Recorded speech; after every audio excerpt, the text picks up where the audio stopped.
बीच के वीक वाले पार्ट हैं, ये वीक वाले पार्ट आपको बताते हैं कि यहाँ पे कुछ बाइंग के ऑर्डर हैं, यहाँ पे कुछ सेलिंग के ऑर्डर्स हैं। अगर सपोज़ कैंडल इस तरह से ऊपर चली जाती है, जितनी ज़्यादा बड़ी कैंडल, उतनी ज़्यादा बुलिशनेस, जितने बाइंग ऑर्डर लग रहे हैं यहाँ पे, तो उतना। और अगर सपोज़ बीच में अगर रह के आ जाती है, ना ऊपर ना नीचे, दोनों साइड से बराबर इक्वल वीक बन जाते हैं। हेलो एवरीवन, इस सीरीज़ में हम लोग प्राइस एक्शन और कैंडल फॉर्मेशन से लेके प्राइस एक्शन के जितने भी कॉन्सेप्ट हैं, सारे समझेंगे और ये पार्ट 1 है इस सीरीज़ का। पार्ट 1 के अंदर में हम लोग समझेंगे सबसे पहले का प्राइस का मूवमेंट कैसे होता है, क्यों प्राइस का मूवमेंट अगर किसी तरह से होता है, तो वो क्यों होता है, और प्राइस मतलब जैसे जो बिगिनर्स भी हैं, एकदम से जो बिगिनर हैं, उनको भी पता रहेगा कि प्राइस का जो कैंडल फॉर्म हो रहा है, ये किस वजह से हो रहा है। मतलब आज का ऐसा कॉन्सेप्ट है, जो लोग जानते हैं वो तो जानते ही हैं, जो नहीं भी जानते हैं उनको भी पता होगा कि अगर प्राइस फॉर्मेशन हो रहा है, तो कैंडल क्यों बन रही है। मतलब जो बिल्कुल बिगिनर्स हैं, उनके लिए बहुत इंपॉर्टेंट तरीके से ये कैंडल स्टिक का पैटर्न रहेगा। तो सबसे पहले समझने की कोशिश करते हैं कि कैंडल स्टिक बनती कैसे है। कैंडल स्टिक बनने के पीछे 2-3 चीज़ों का पॉइंट रहता है। प्राइस का रहता है मूवमेंट। क्या होता है जब हम मार्केट में कहीं पे जाते हैं ना, तो कोई भी सामान अगर खरीदते हैं, जैसे सबसे अच्छा एग्जांपल एप्पल का आईफ़ोन है।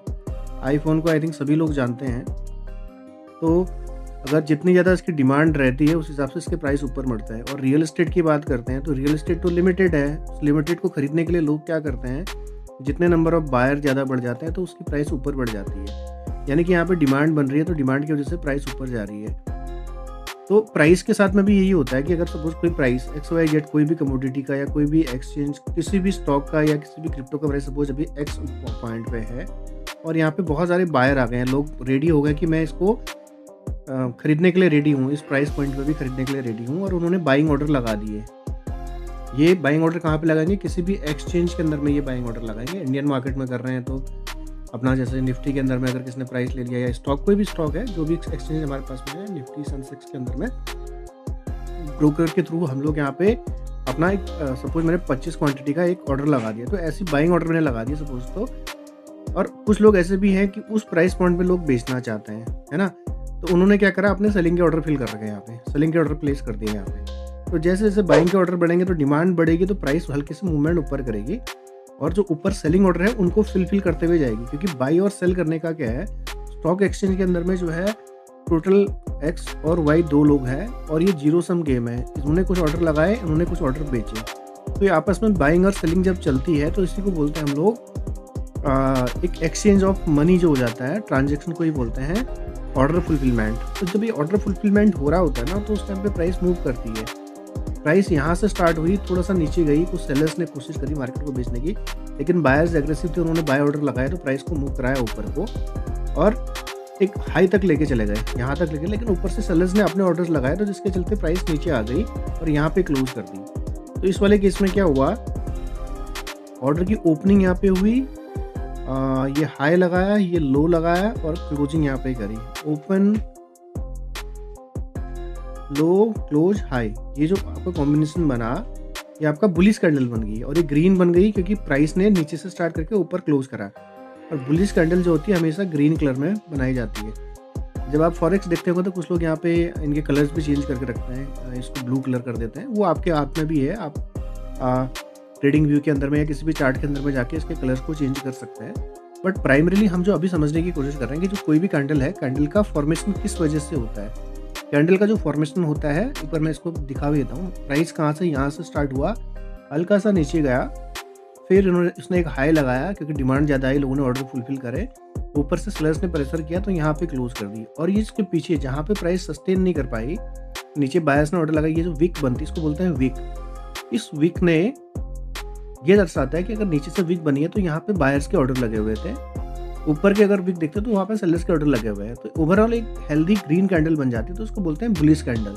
सिमिलरली रेड कैंडल के केस में क्या होता है, प्राइस यहाँ पर से स्टार्ट होती है और हल्का सा ऊपर जाती है, लेकिन बायर्स उतने ज़्यादा एग्रेसिव नहीं होते हैं, सेलर्स ज़्यादा एग्रेसिव होते हैं, तो प्राइस को क्या करते हैं, नीचे लेके आ जाते हैं और बहुत नीचे पॉइंट पे ले आते हैं। उसके बाद इस पॉइंट पे आके कुछ बायर्स ने अपने ऑर्डर्स लगाए, बाइंग ऑर्डर लग गए। उस बाइंग ऑर्डर के अंदर में ये जो सेलर्स है, इन्होंने भी कुछ ऑर्डर अपने प्रॉफिट बुकिंग करी होगी, तो वो भी बाइंग ऑर्डर के अंदर आ जाता है, तो आगे चल के आपको समझ में आएगा। तो ये आपकी नॉर्मल बियरिश कैंडल हो जाती है। इसमें बियरिश कैंडल इसलिए हो जाती है क्योंकि क्लोज क्या किया इसने, ये इसने ओपन कर दिया था, ये आपका हाई लगा दिया, ये ओपन हो गया, ये क्लोज हो गया, ये लो लगा दिया। तो ये पूरा कॉम्बिनेशन आपका बना ये बियरिश कैंडल वाला।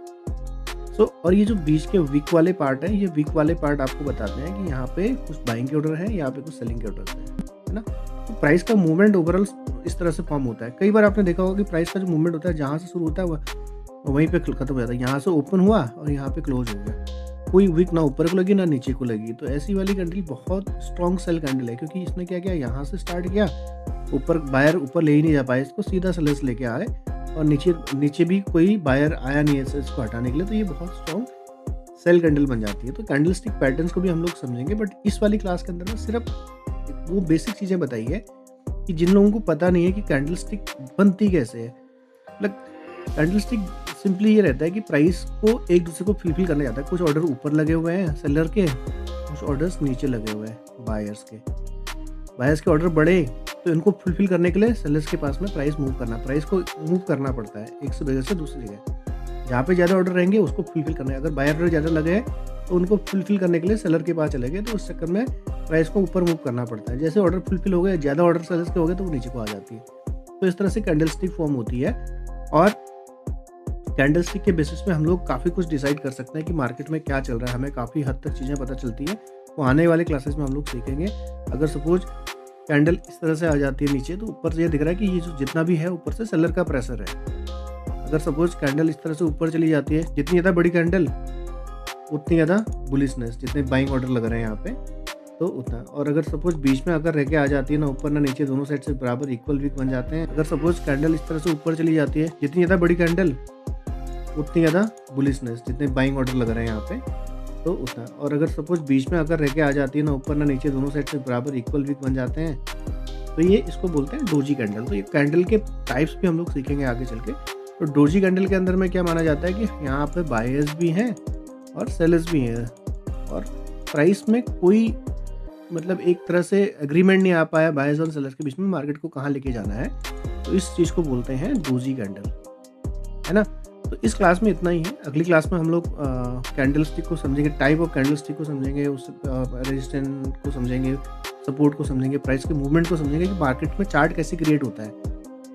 तो इन कैंडल स्टिक्स के पैटर्न के बेसिस पे ही जो है मार्केट ऊपर या नीचे मूव करती है, और इस मूवमेंट के पीछे बहुत सारी चीज़ें हैं।